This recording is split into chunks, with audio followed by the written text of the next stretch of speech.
Have you ever paused to consider how climate change might be affecting our health? You see, the conversation about climate change often revolves around melting ice caps, rising sea levels, and fluctuating temperatures. However, there's a lesser discussed, yet equally significant aspect of this global issue: its impact on human health. From respiratory problems to food scarcity, climate change has a myriad of indirect ways it affects our well-being.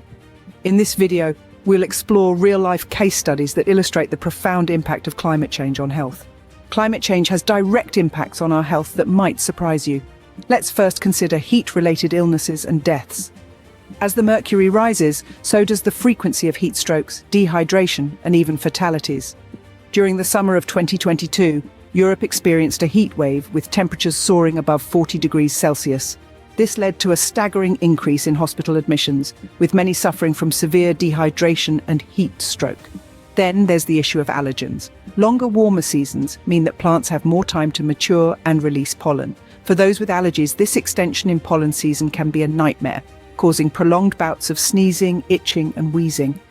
In the United States, a study conducted in 2021 found that the pollen season had lengthened by nearly a month over the past 2 decades. This has led to an increase in allergy-related hospital visits and a decrease in overall quality of life for those affected.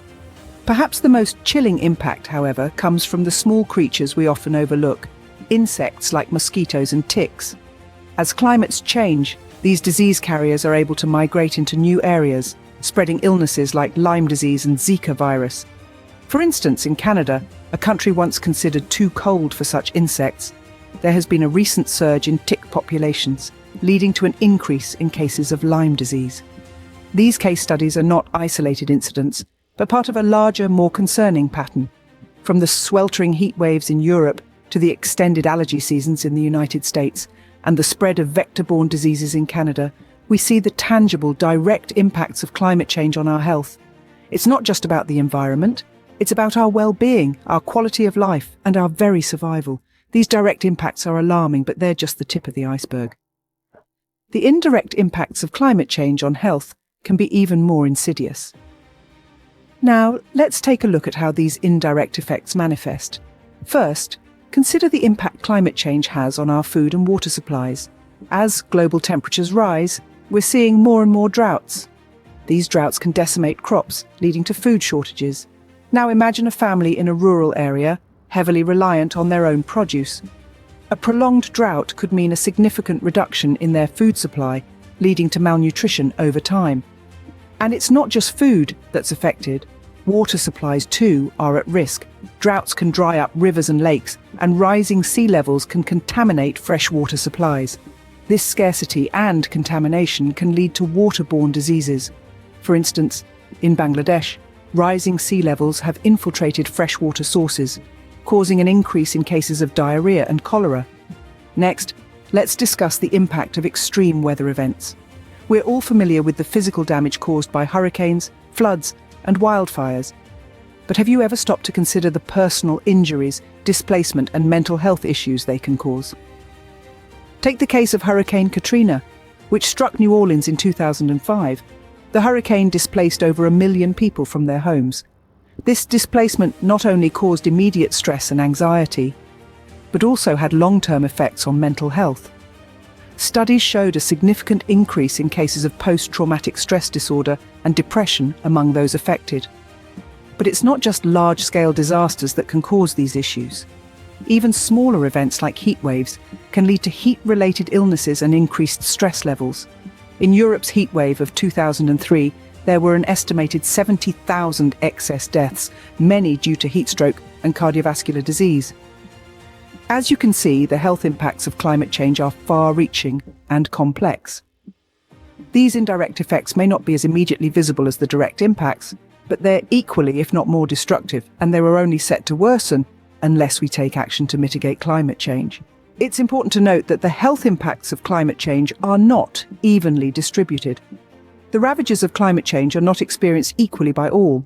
Certain groups are particularly vulnerable to the health impacts of our changing climate, including the elderly, children, the financially disadvantaged, and those with chronic illnesses. Consider the elderly. Their bodies often struggle to regulate temperature, making them especially susceptible to heat-related illnesses during heat waves, which are predicted to increase in frequency and intensity due to climate change. Then, there are children. Their developing bodies and immune systems make them more susceptible to diseases and conditions exacerbated by climate change, such as asthma from poor air quality. And we mustn't forget those living in poverty. They often lack the resources to adapt to or recover from climate change-induced natural disasters. For instance, the aftermath of Hurricane Katrina exposed the deep-seated socioeconomic disparities in New Orleans, with the poor disproportionately affected. People with chronic illnesses are another vulnerable group. Changes in weather patterns can worsen conditions like cardiovascular and respiratory diseases. These are not isolated incidents. Rather, they paint a picture of a world where the most vulnerable among us bear the brunt of the health impacts of climate change. It underscores the fact that climate change is not just an environmental issue, it's a public health issue, a social justice issue, and fundamentally, a test of our humanity. Climate change is a health equity issue as much as it is an environmental one. So, what can we do about the health impacts of climate change? It's time to take a proactive approach. Mitigation and adaptation strategies are crucial in tackling this issue. We can mitigate by reducing greenhouse gas emissions, a prime factor contributing to climate change. This not only involves large-scale industrial actions, but also personal choices like using public transportation or adopting a plant-based diet. Building resilient health systems is another key adaptation strategy. This means strengthening our public health infrastructure to withstand climate-related health crises, be it heat waves or vector-borne diseases. Promoting healthy behaviours also plays a vital role. Regular exercise, a balanced diet and routine checkups can make us more resilient to the health risks posed by a changing climate. Every decision we make, every action we take, can have a profound impact on our planet and our health. Remember, every action we take to combat climate change is also a step towards protecting our health.